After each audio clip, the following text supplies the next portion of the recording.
बिस्मिल्लाहिर्रहमानिर्रहीम सल्लु अला हबीब। ये ऊपर हदीस पाक आ रही है दुरूशी के बारे में।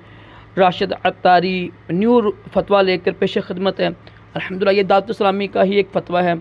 सुनते हैं कि क्या फ़तवे में लिखा हुआ है। जी क्या फरमाते हैं उलमाए दीन और मुफ्तियान शरअ मती इस मसले के बारे में कि मैं अपने घर में घरेलू इस्तेमाल के लिए कुछ सब्ज़ियाँ उगाता हूँ, मुझ पर उसका उशरा लाजम हो गया या नहीं। वो तो ज़कात कहती है, वो भी एक किस्म होती है उशरा। सवाल जवाब सुनते हैं। बिस्मिल्लाहिर्रहमानिर्रहीम। पूछी गई सूरत में आप पर उशरा वाजिब नहीं है, क्योंकि घर में होने वाली पैदावार पर उशरा वाजिब नहीं होता। ये किताब का लिखा हुआ है नाम। और घर में घर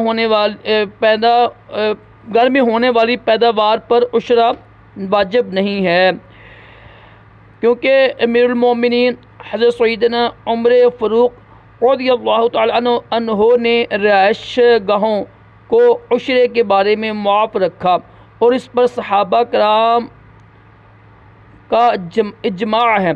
ठीक है, ये बुखारी शरीफ में भी लिखा हुआ है, आगे नीचे भी आ रहा है।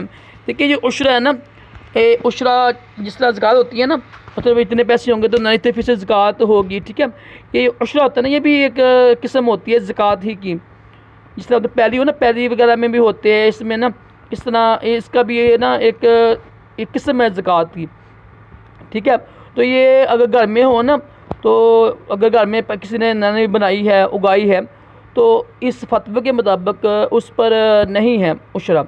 ठीक है, ये पढ़ लीजिएगा, माशाल्लाह आप पढ़ लिखी है ना। तो सल्लु अला हबीब सल्लल्लाहु अलैहि वसल्लम।